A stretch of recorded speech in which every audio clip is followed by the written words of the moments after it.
அதுவும் இறைவனால் கொடுக்கப்பட்ட இந்த பிறப்பு இறப்பு அப்படிங்கிறத சரியா உணர்ந்துகிட்டவங்க அந்த பிறப்புக்கும் இறப்புக்கும் இடைப்பட்ட காலத்துல நெறி தவற மாட்டார்கள். அதுவும் சிவத்தை அடைந்தவர்கள் எக்காரணம் கொண்டும் சிவத்தை மட்டுமே எண்ணி அந்த இறுதி காலம் வரை கழிப்பார்களே தவிர மற்ற எந்த ஆசா பாசங்களுக்கும் அவர்கள் எந்த இடத்திலும் இடம் கொடுக்க போவதில்லை அப்படிங்கிறத நல்லா தெரிஞ்சுக்கணும். பிறந்ததுல இருந்து நம்ம இறப்பை பத்தி நினைக்கவே மாட்டோம்.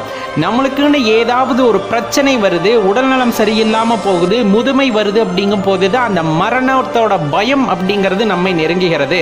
அது வரையில வந்துட்டு நம்ம மனசுல ஆன்மீகத்துக்கான இடம் இல்லை, இறைவன் மீது பக்தி இல்லை அப்படின்னு இருந்தாலும் ஒரு 60-70 வயசை தாண்டு போதும் பார்த்தீங்க அப்படின்னா அந்த மரண பயம் தட்டும்.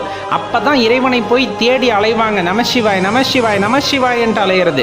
அதையெல்லாம் தாண்டிய விஷயம் அப்படிங்கிறது தான் சிவம் அப்படிங்கிறது. உண்மையா சொல்லணும்னா பக்தியோட அன்போட தேடுறவங்களுக்கு மட்டும்தான் சிவம் காட்சி அளிப்பார். அதை விட்டுட்டு உயிர் மேல இருக்கிற பயத்தின் காரணமாக இறைவன்